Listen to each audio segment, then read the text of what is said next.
It is time to harvest that garlic today. The weather is just perfect today. It's not too cold, it's not too hot. And we could possibly get a drizzle. In fact, I feel a little bit right now. In fact, I'm hearing a lot of rain. It's coming.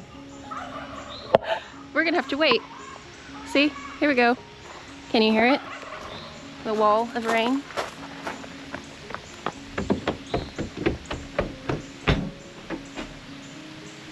I thought I was gonna make it.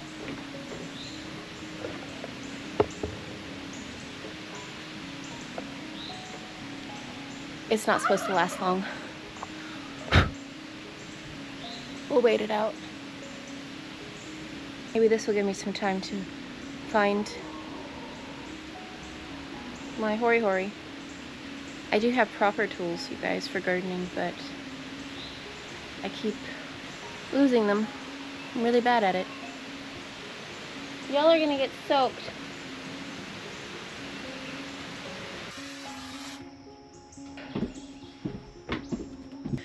Take two. We're gonna harvest garlic today. It rained all day yesterday, so. Whoa, Lily, you really sprayed that stuff. Oh, I need my spoon. You need buckets? Yeah, I've got them down here. This is all my hardneck garlic. Look at how it's producing these scapes. People like to eat these though. Yeah, they're supposed to be really tasty if you... So this is my music garlic. I wanted to try some hardneck garlic. I don't think these ones are ready yet. Okay. I each have a bucket. Take that. Oh, sorry. How did that stuff fall? Right, here you go. Yeah, these eggplants fell over.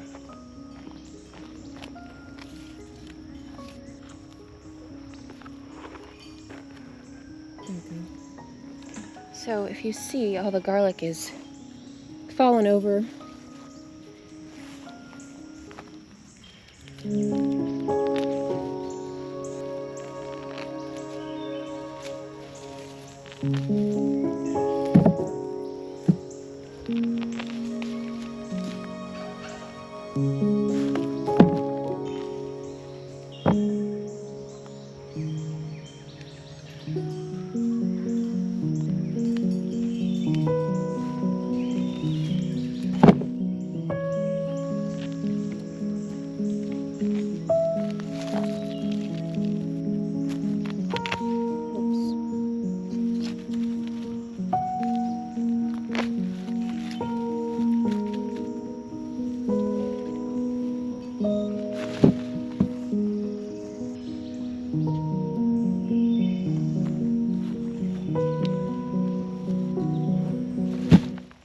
Mara, what are you doing?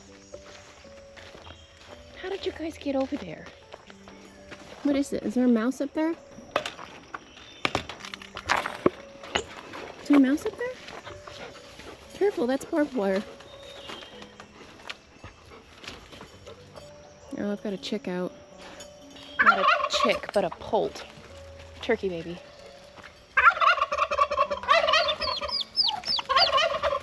Okay, calm down. Where are the other babies? Okay, crazy dogs, let's go.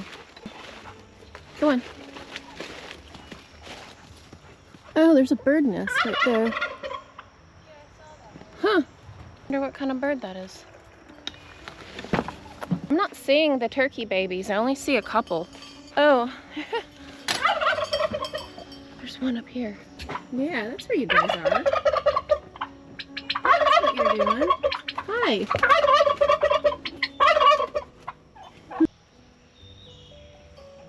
Okay, I ran into a spider web. It's on my eyeball.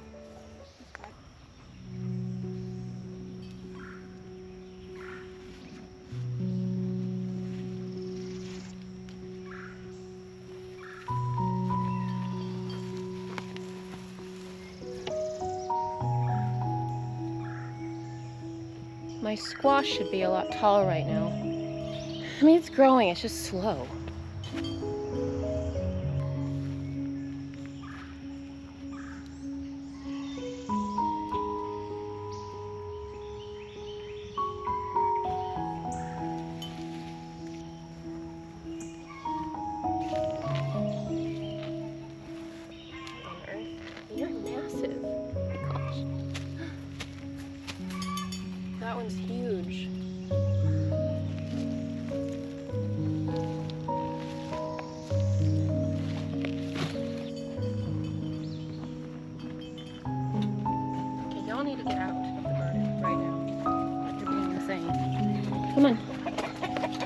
let's go. Out. Go be crazy out there. Dogs are in a crazy mood. A decent amount. What I like to do is, I planted these in September. I always plant my garlic in September and then I harvest it in June. Garlic takes a good 8 to 9 months to grow. So I'll be saving some of these for seed for this year. And then the rest, Lily helps me. She braids the garlic and that's how we store it in my pantry.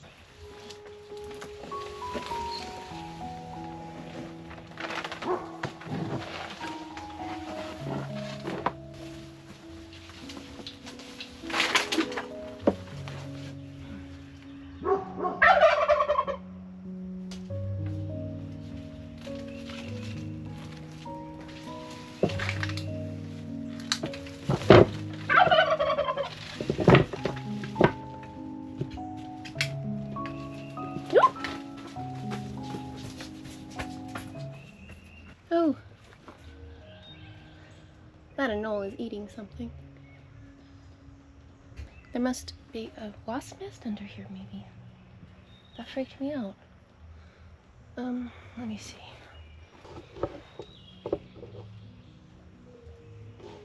I don't see one. Whew. Yeah,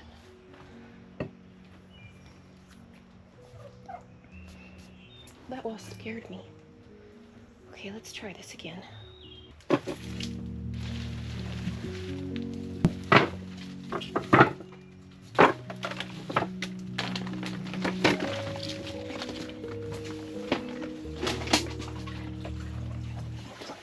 We'll let them kind of air dry out for a week or two, and then we'll braid them.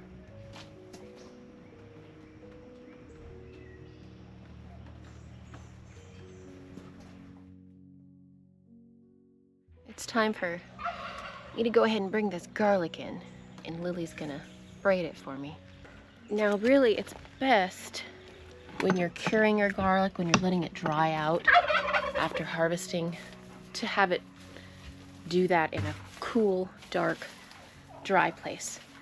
Personally, I don't have anything like that, so I have done it in the greenhouse or on my porch on a table.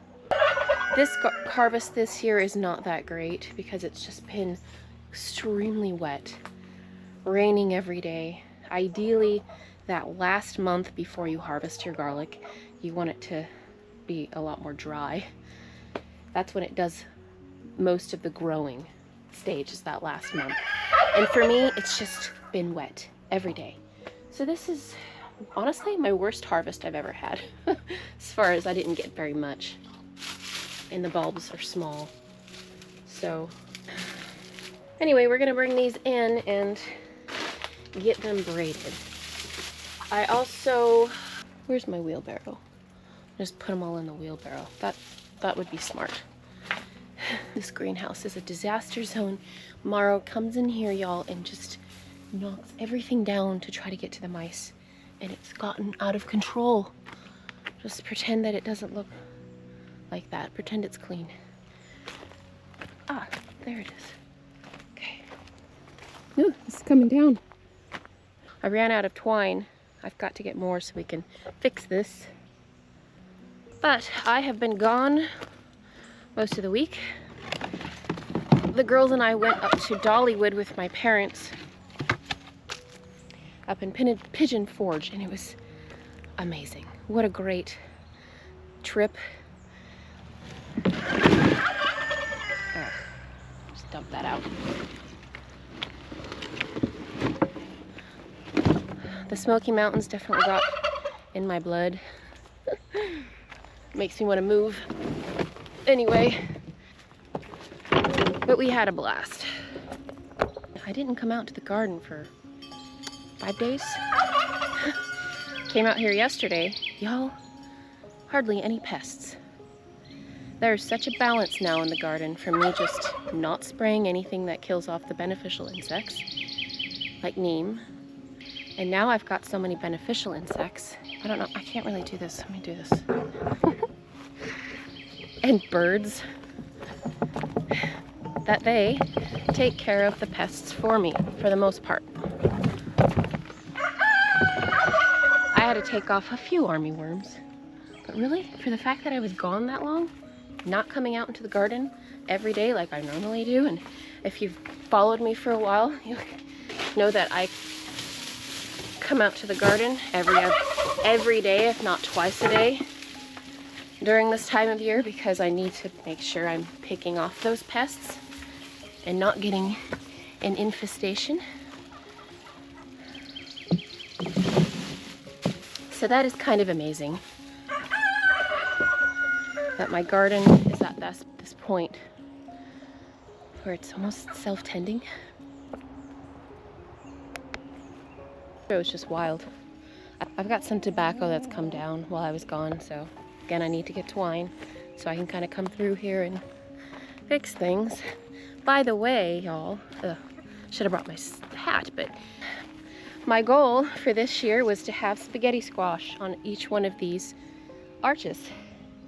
Planted spaghetti squash, but turned out it's not spaghetti squash.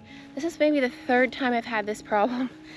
Or I've bought squash seeds from Baker Creek, and since they are open pollinated, there's always the chance of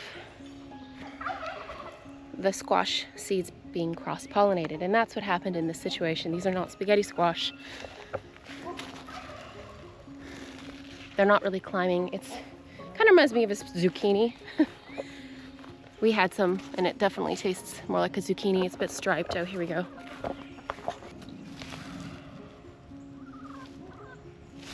What a disappointment.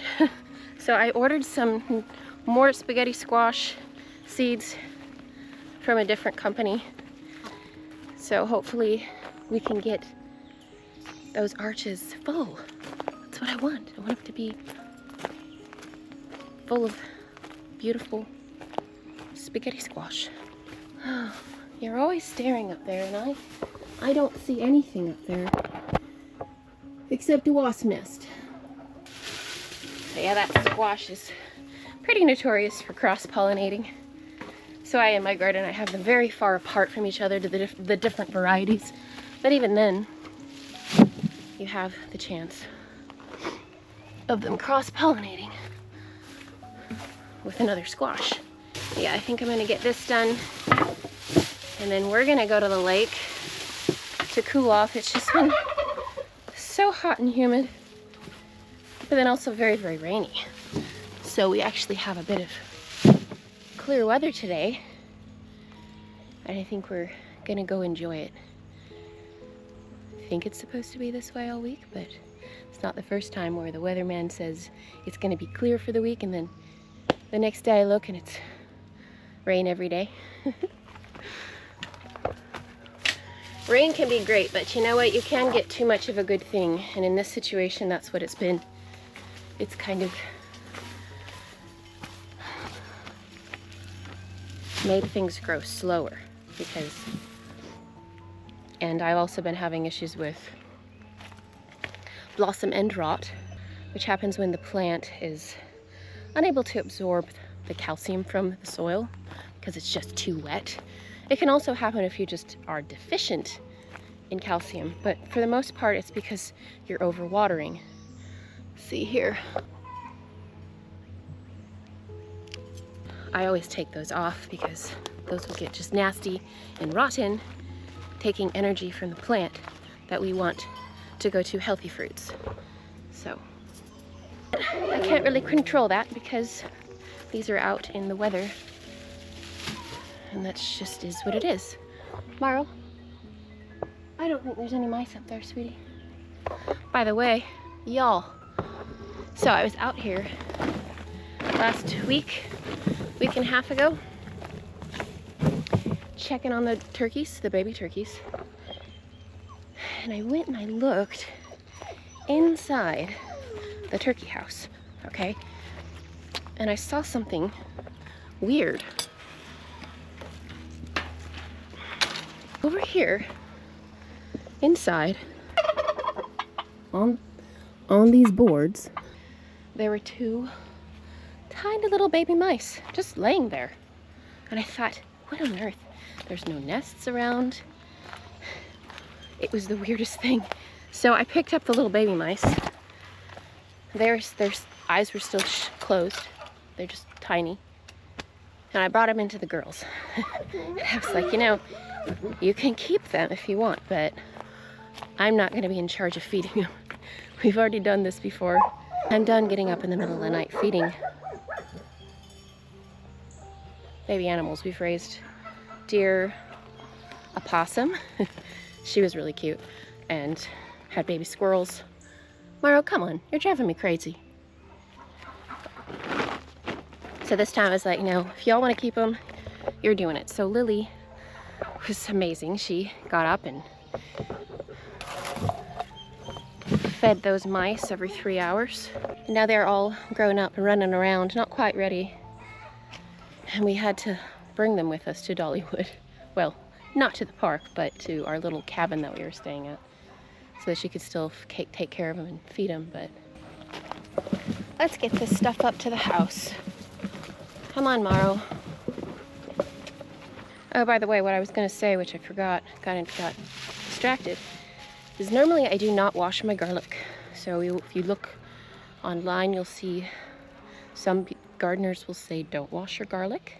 Just let them dry out and then clean off the dirt as much as you can with your hands, or kind of shaking them. And that's what I have done previous years. This year they were so wet already and lots of mud on them, so I did hose them clean. And the downside of that, some gardeners say, is that that can cause rot.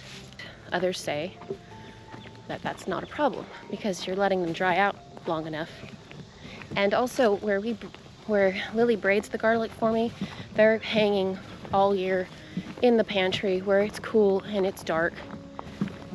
And I don't have a problem with my garlic lasting all year. In fact, when we go inside, I will show you the garlic that I'm still using from last year and what it looks like. Obviously, it's not going to be as good as freshly harvested garlic. I'm trying to do this.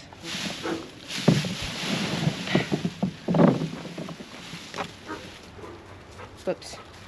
We'll come back for those.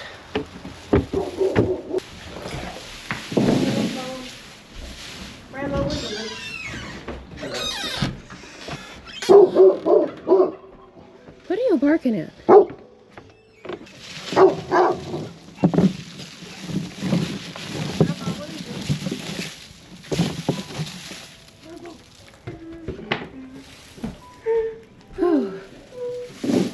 So much cooler in here.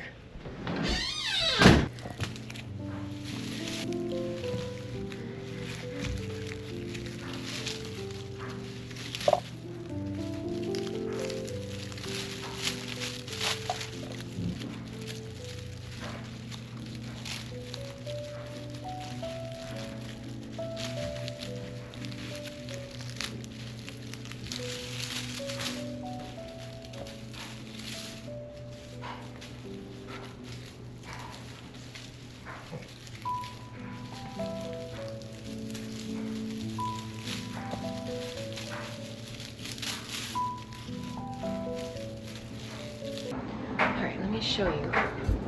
Don't mind, the dryer's on. It's all the garlic from last year. Let me give you an idea of what these look like inside. Now, eventually these pretty much get to the point where there's nothing left.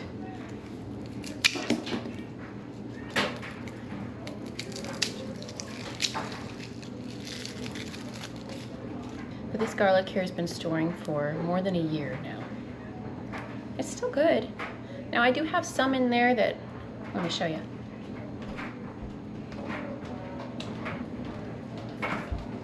This one here is from 2 years ago. If you see, there is nothing left inside. It's just all gross. In fact, I should have removed this from the pantry a long time ago. Oh well. I will probably take this stuff and grind it up and make some garlic powder. I think that's what we'll do with that. And maybe we'll ferment some too.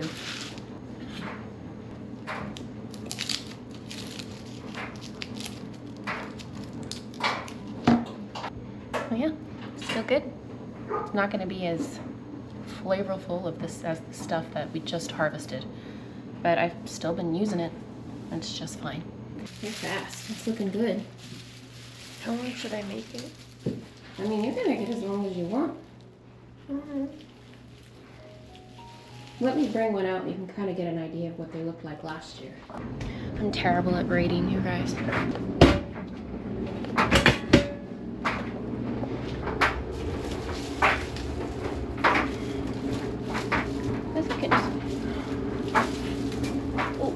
Oh, you see up here though.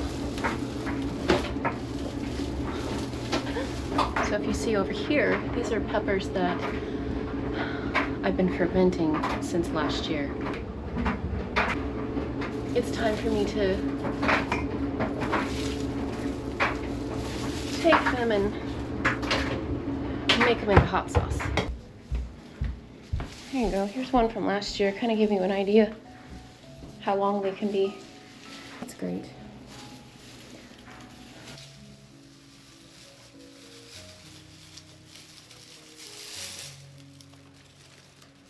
Let's go ahead and bring these guys over.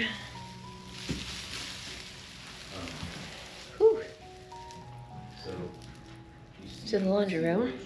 And this week we'll, with the girls, we'll make the rest of the old garlic into some garlic powder. You can take off the roots, cut them off. I don't. It makes them look cleaner. Let's go into the messy room here. Okay, y'all ready? You ready to go up? Gosh, you're heavy. Just Louise. Okay, there we go. Nice, easy. Go this way. All right. Oh, beautiful. Bunch of fresh garlic. All right, guys, I am gonna clean up that mess in there and try to stay cool today. I hope y'all are doing well and having a lovely summer. Take care and we'll see you next time.